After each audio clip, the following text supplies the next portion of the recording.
Here at US Duct, we strive to make things as easy as possible for you and save you money. One of the ways we do that is with our infinitely adjustable clamped together duct. It's so easy, I'm going to teach my little brothers how to do it just to prove it.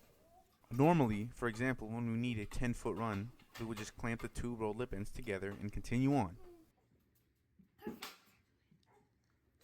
But what about when we need a 9-foot section or a 4-foot section? Don't worry, we got you covered. First, you take one of our 11-inch adjustable sleeves with included O-ring, and these adjustable sleeves are included with your order. First, you clamp together your adjustable sleeve with your uncut piece of pipe.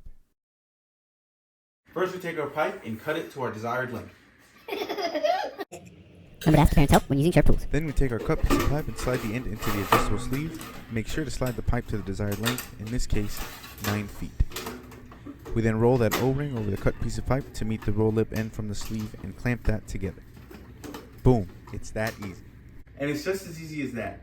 A child can do it, and they don't even know how to read a tape measure.